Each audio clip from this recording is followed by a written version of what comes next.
Bismillahirrahmanirrahim. Assalamualaikum warahmatullahi wabarakatuh. Nama saya Salsabila Cynthia Padilla. Di sini saya akan mempresentasikan latar belakang dan pemasaran produk. Assalamualaikum warahmatullahi wabarakatuh. Nama saya Siti Halimatus Sadia Salim dan di sini saya akan mempresentasikan yaitu tentang tujuan usaha, lalu jenis usaha dan anggaran dari usaha kami. Terima kasih. Assalamualaikum warahmatullahi wabarakatuh. Perkenalkan, nama saya Nurulia Wilda. Di sini saya akan membahas mengenai visi dan misi serta struktur sumber daya manusia.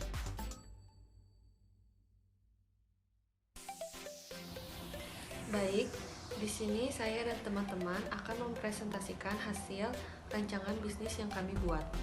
Yang pertama, latar belakang.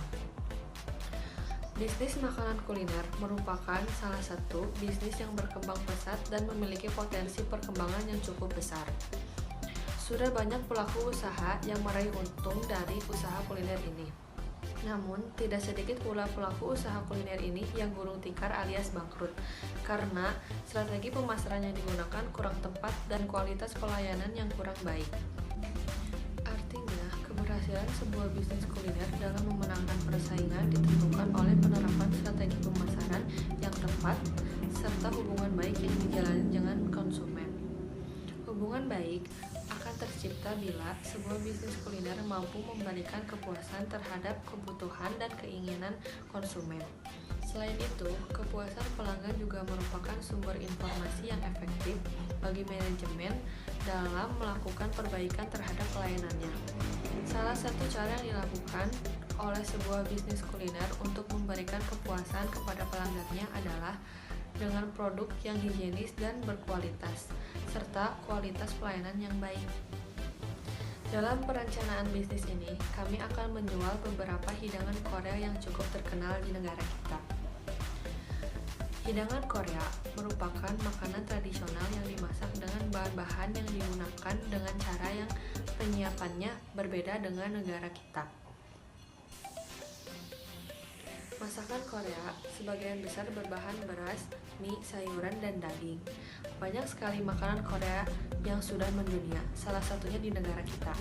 Makanan khas Korea Selatan ini berhasil merebut hati masyarakat dunia.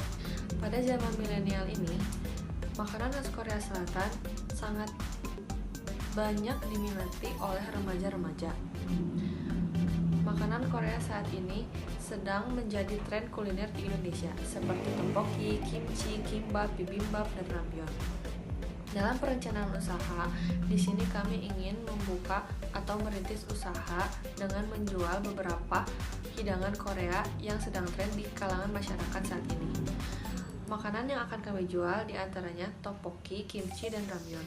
Yang biasanya penjualan makanan khas Korea ini berada di restoran besar.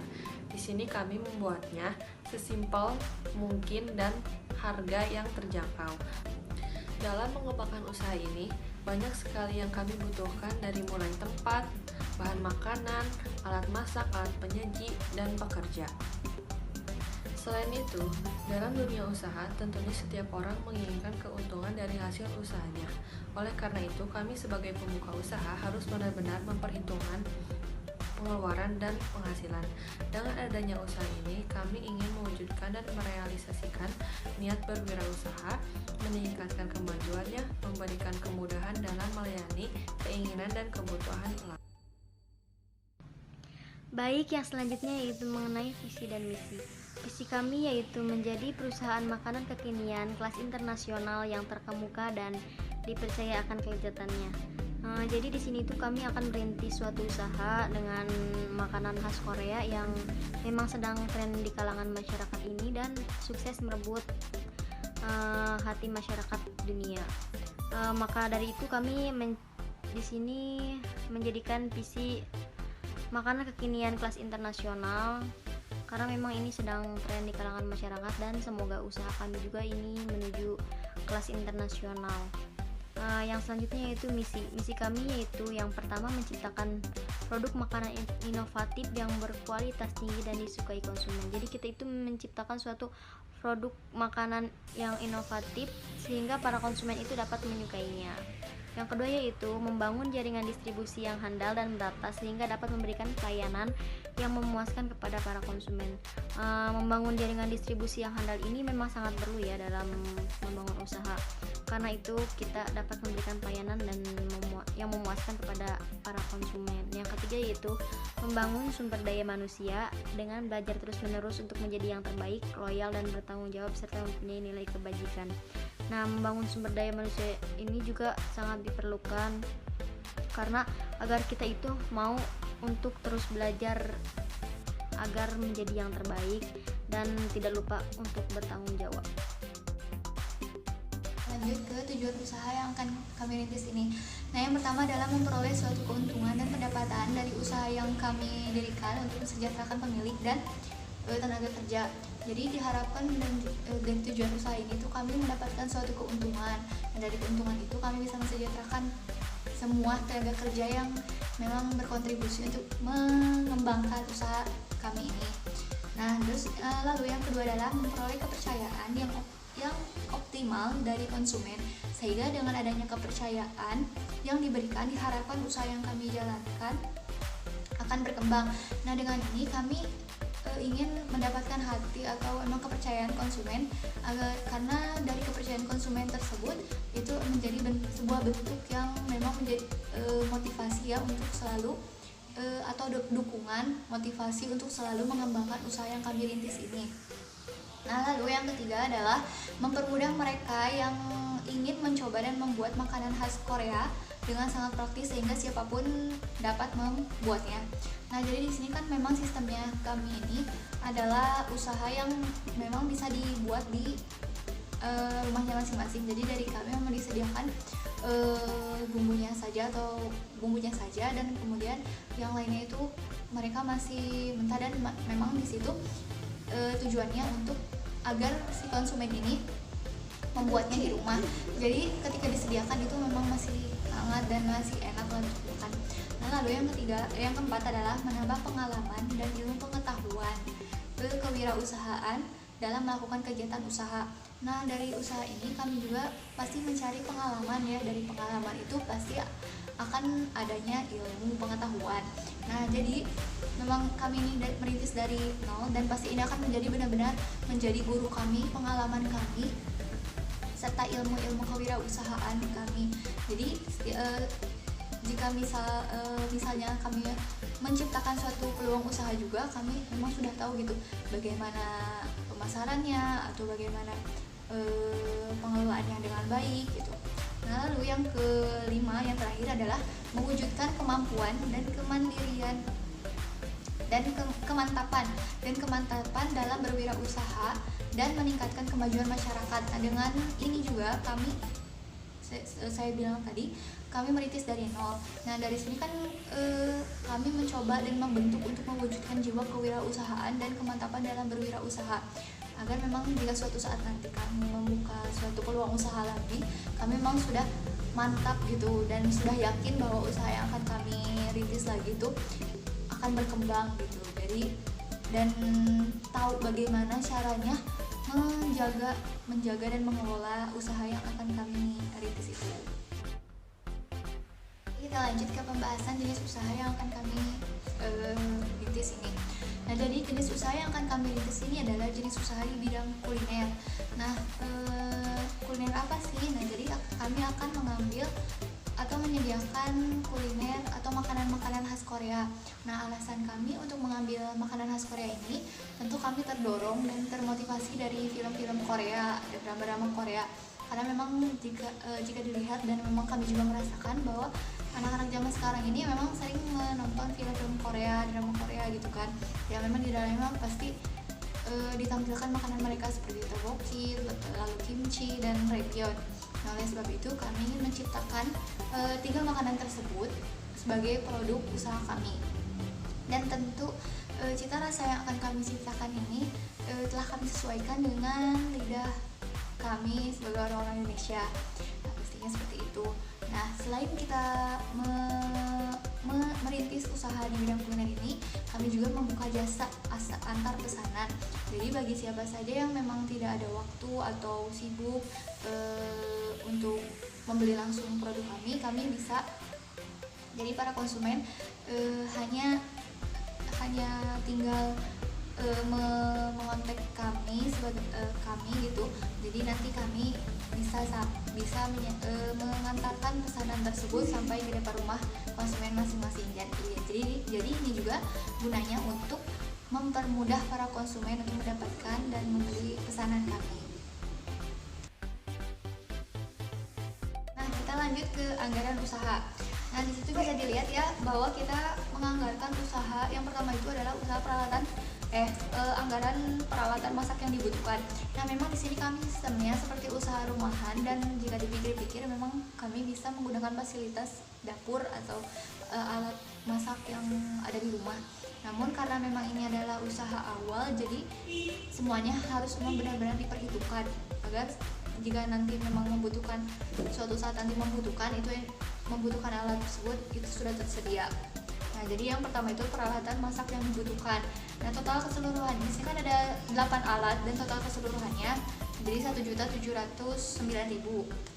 Nah, kemudian yang kedua adalah bahan-bahan produk yang dibutuhkan. Nah, yang pertama itu seperti ramyeon, tteokbokki, lalu kimchi, dan yang keempat itu bumbu. Nah, bumbu dari 3 makanan ini kami satukan agar memang mempermudah untuk perhitungannya.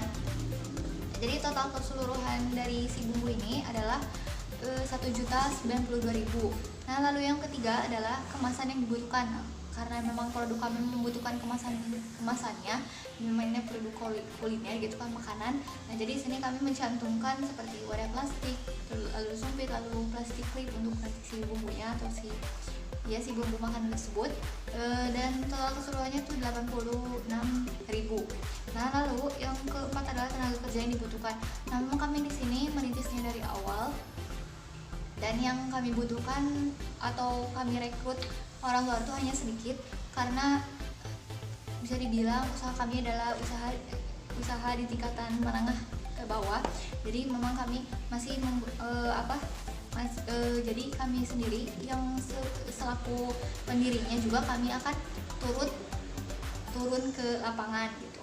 Nah, jadi yang kami rekrut itu berjumlah 6 orang, ya, seperti di bagian pengemasan, lalu pengiriman dan pemasaran.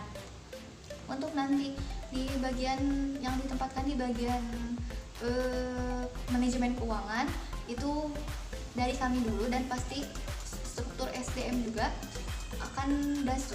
dan nantinya tenaga kerja yang dibutuhkan pasti akan bertambah dan pasti akan adanya pembaharuan seiring dengan perkembangan usaha kami.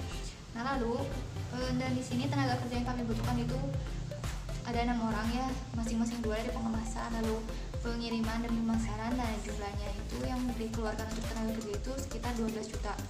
Nah, lalu total keseluruhan dari modal awal usaha kami itu dari peralatan masak, lalu bahan produk, lalu kemasan produk, dan terakhir ada tenaga kerja itu sekitar 14.887.500. Nah, jika dibulatkan itu menjadi 15 juta. Nah, jika memang ini usaha kita rintis dari awal, itu dibutuhkan perhitungan yang benar-benar diperhitungkan dan memang benar-benar direncanakan dan dirancang dengan baik agar ini mempermudah ketika kita memang uang yang keluar harus berapa, lalu modalnya berapa, dan kita bisa menghandle semuanya gitu dan memanage keuangan itu dengan baik gitu.